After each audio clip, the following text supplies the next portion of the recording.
رکوع کے بعد دیکھیے، رکوع کے بعد جو کھڑے ہوتے ہیں اسے کیا کہتے ہیں؟ اسے قوما کہتے ہیں، قوما کرنا۔ تو رکوع سے کھڑے ہوتے وقت امام سمیع اللہ لمن حمیدہ کہے اور مقتدی ربنا لک الحمد کہے، یعنی امام کے جو پیچھے پڑھ رہا ہے وہ ربنا لک الحمد کہے گا، امام سمیع اللہ لمن حمیدہ کہے گا، اور اکیلے جو نماز پڑھ رہا ہوگا وہ دونوں کہے گا، سمیع اللہ لمن حمیدہ بھی کہے گا اور ربنا لک الحمد بھی کہے گا۔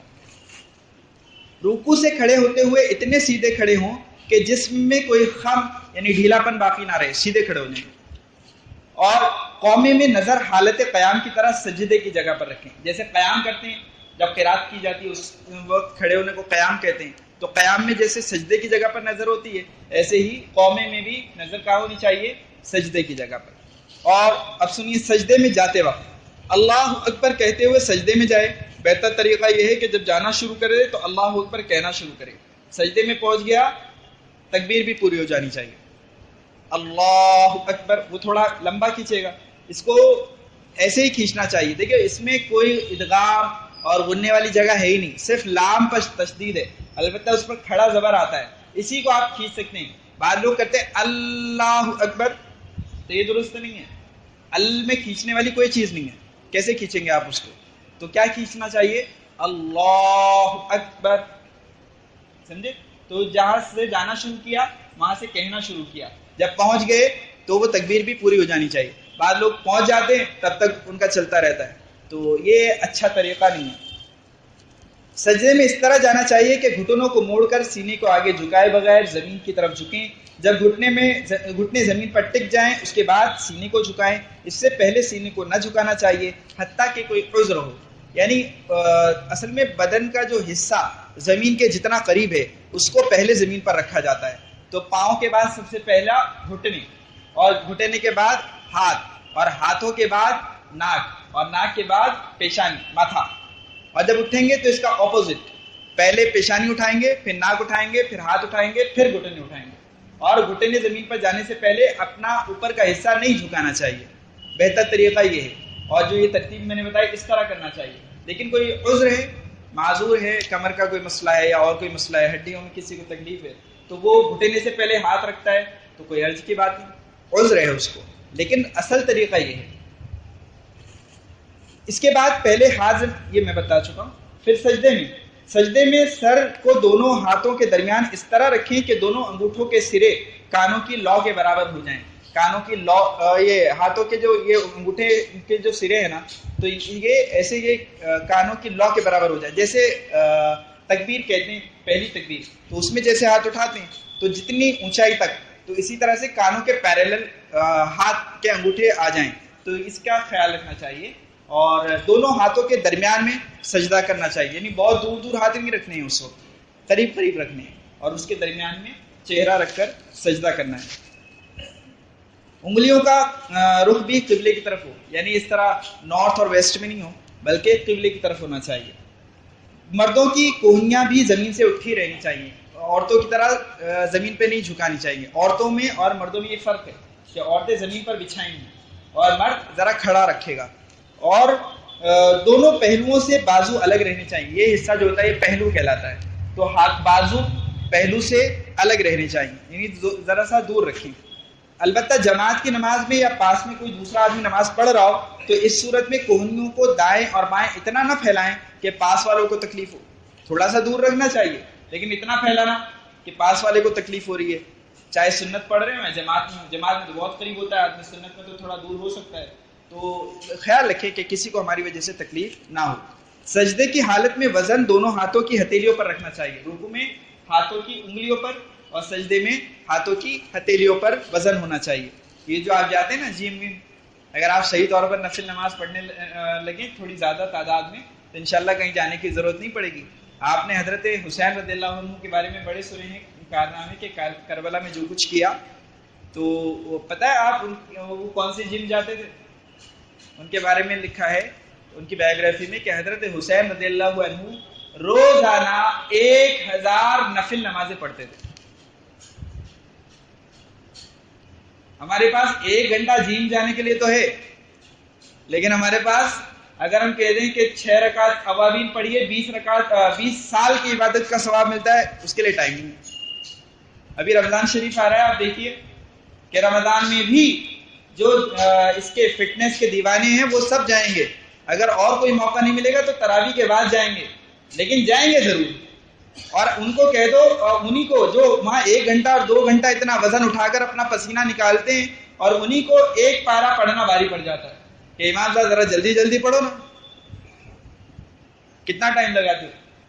تو خیال رکھیے کہ اگر آپ یہ کام کرنے، میں تو کہا کرتا ہوں کہ جتنے وہاں جا کر جو ڈائٹ لیتے ہیں اور جس طرح سے اپنے آپ کو مینٹین کرتے ہیں، وہ سارا کام آپ اپنے گھر پہ بھی کریں، تھوڑا بہت چل پھر لیں تو بھی فٹ رہیں گے انشاءاللہ. اور یہ باڈی کو شیپ دینے والی بات، یہ تو پتہ نہیں کس نے نکالی ہے. یہ تو ابھی کچھ سالوں سے ہی دیکھ رہے ہیں ہم بھی، 10-12 سالوں سے، ورنہ پہلے کون یہ سب کرتا تھا. اور اس میں بھی سب سے زیادہ وہ عورتوں کی طرح چھاتیاں ابھارنے کا شوق ہے لوگوں کو، سب سے پہلے وہی کام کرتے ہیں. جو فٹنس والے ہیں وہ بھی جانتے ہیں کہ لوور باڈی کو بہت کم دھیان رکھتے ہیں لوگ، اپر باڈی زیادہ چاہیے کہ مسلس ہوں اور پھر چیسٹ ہو تاکہ ٹی شرٹ میں کچھ نظر آئے.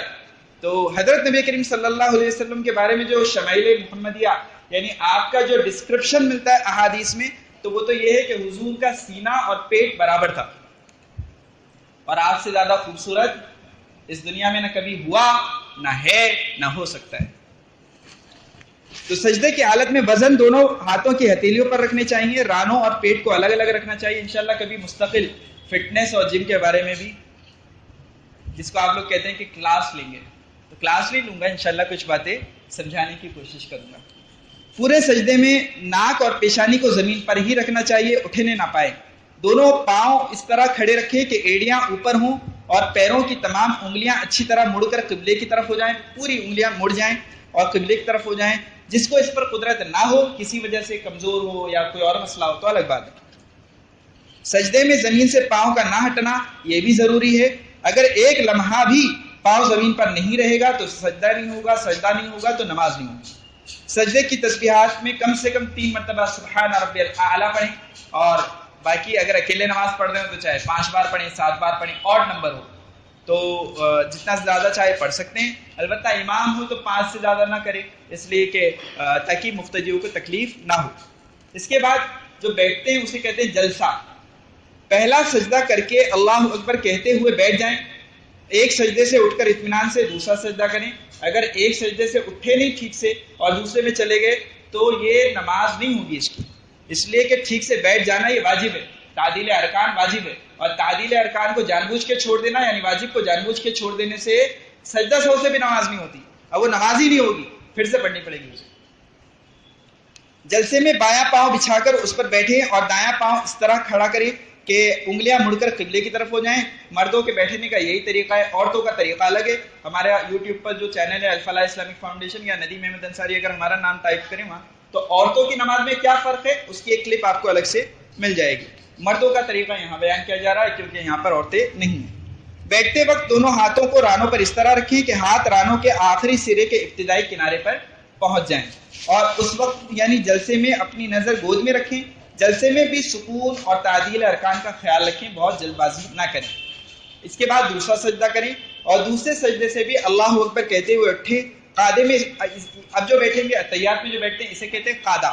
تو قاعدے میں اس طرح بیٹھیں جس طرح جلسے میں بیٹھتے ہیں، بیٹھنے کا وہی طریقہ ہے. اتحیات پڑھیں اور جب اشہد اللہ پر پہنچیں تو شہادت کی انگلی اٹھا کر اشارہ کریں اور الا اللہ پر گرا دیں. اشہد اللہ پر اٹھائیں اور اشہد اللہ الہ الا اللہ پر گرا دیں. اور اشارے کا طریقہ یہ ہے کہ بیچ کی انگلی اور انگوٹھے کو ملا کر حلقہ بنائیں. چھنگلی یعنی چھوٹی انگلی، چھنگلی اور اس کے برابر والی انگلی کو بند کر لیں اور شہادت کی انگلی کو اس طرح اٹھائیں کہ انگلی قبلے کی طرف ہو جائے. بعض لوگ بالکل ایسے اوپر اٹھاتے ہیں، آسمان کی طرف نہیں اٹھانی ہے، قبلے کی طرف رکھنی ہے تو ذرا سیدھی رہے گی، وہ ایسے اونچی نہیں ہوگی. الا اللہ کہتے وقت شہادت کی انگلی تو نیچے کر لیں، لیکن باقی انگلیاں جس حالت پر ہیں یعنی ایسے تو ایسے ہی رکھیں. بعض لوگ اتحیات پڑھ کر یہ حلقہ ختم کر دیتے ہیں، ایسے کر دیتے ہیں، تو یہ طریقہ نہیں ہے. طریقہ یہ ہے کہ سلام تک ایسے ہی رکھنا ہے. آپ سمجھے؟ یہ جو حلقہ بنایا ہے آپ نے اس کو ایسے ہی، یعنی انگلی تو جھکا لیں گے، باقی ایسے ہی رہے گا ہاتھ سلام تک. اب سلام، دونوں طرف سلام پھیرتے وقت گردن کو اتنا موڑے کہ پیچھے بیٹھے ہوئے آدمی کو رخسار نظر آ جائے، گال آپ کا پیچھے والے کو نظر آ جائے. بعض لوگ بالکل اتنا کرتے ہیں, اتنا نہیں, پورا آپ مڑ جائے کہ آپ کا رخسار پیچھے والے کو نظر آ جائے, یعنی دیکھے گا نہیں, ورنہ دیکھنے بیٹھا ہے, نظر آ جائے, اتنا آپ کو گھمانا ہے. تو سلام پھیرتے وقت نظریں کندھوں کی طرف رکھیں. جب دائیں طرف گردن پھیریں تو یہ نیت کریں کہ دائیں طرف جو نمازی ہیں ان کی اور فرشتوں کی, اور اگر آپ بائیں طرف ہیں اور دائیں طرف امام ہیں تو اس کی بھی نیت کر لیں. نیت زبان سے نہیں کرنی ہے, دل ہی دل میں کہ ان سب پر سلام. اور جب دوسری طرف سلام پھیریں تو اس طرف والوں کو سلام. تو یہ طریقہ ہے نماز کا.